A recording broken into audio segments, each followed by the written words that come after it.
మీ ఇంటర్లో దెబ్బతింటే పూర్తిగా కట్టించే బాధ్యత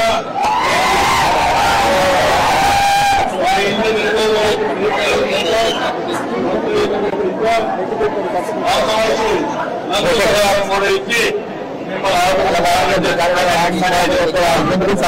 ఎవరైనా కోర్టులు వెళ్ళబెట్టి 10,000 పెట్టి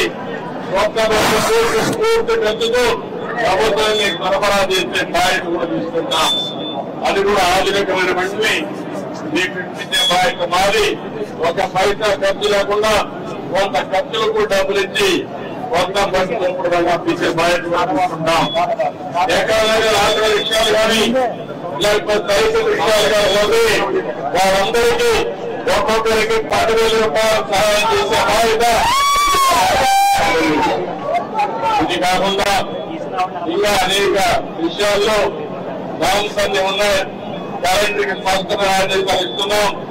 17వ తారీఖు లోపల అందరికీ న్యాయం చేసే బాధ్యత తీసుకుంటాం. ఎక్కడైనా సరే పంట రివైవ్ చేయగలిగితే దానికి అవసరమైతే యూరియా గారి ఇవన్నీ ఇచ్చి మొత్తం ఇచ్చి మళ్ళీ కాపాడగలిగితే దానికి కూడా ఎరువుల సరఫరా కూడా చేయమని ఆదేశాలు ఇచ్చాం. అది కూడా చేపిస్తాం. ఇది కాకుండా ఈ ప్రాంతంలో మనం చూస్తే ఏడు ఎప్పుడు ఎక్కువ నేర్పించిన భవిష్యత్తులో మళ్ళీ వరదలు కాకుండా ఏం చేయాలనేది చేస్తాం.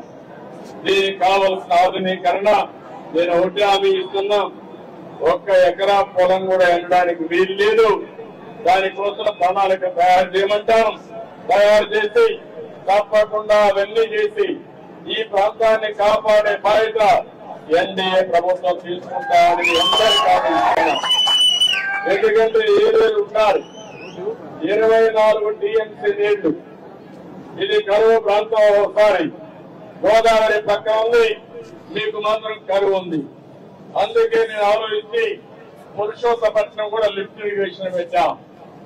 పోలవరం పూర్తయ్యే లోపల పురుషోత్తపట్నం ద్వారా నీళ్లు ఇవ్వగలిగితే నేరుగా నీళ్లన్నీ నీరు కూడా ఫుల్ చేసి తద్వారా నీళ్ళు ఇచ్చే పరిస్థితి వస్తుందని ఆ రోజు మనం కార్యక్రమానికి శ్రీకారం చుట్టాం. కానీ ఈ రోజు ఆ ప్రాజెక్ట్ ని కాపాడుకుంటూనే ఈ ప్రాంతంలో సాగునీరు ఇవ్వాల్సిన బాధ్యత ఈ ప్రభుత్వానికి ఉంది. దానికి కూడా శ్రీకారం చుడతామని తెలియజేస్తూ ఏదేమైనా మీ కష్టాలన్నీ చూశాను. చాలా బాధేస్తుంది. ఓసారి వరదలు మనం కంట్రోల్ చేయలేము, తుఫాన్ని మనం నియంత్రణ చేయలేము. కానీ తుఫాన్ వచ్చినప్పుడు మానవతా దృక్పథంతో ప్రభుత్వం చేయాల్సిన అవసరం ఉంది.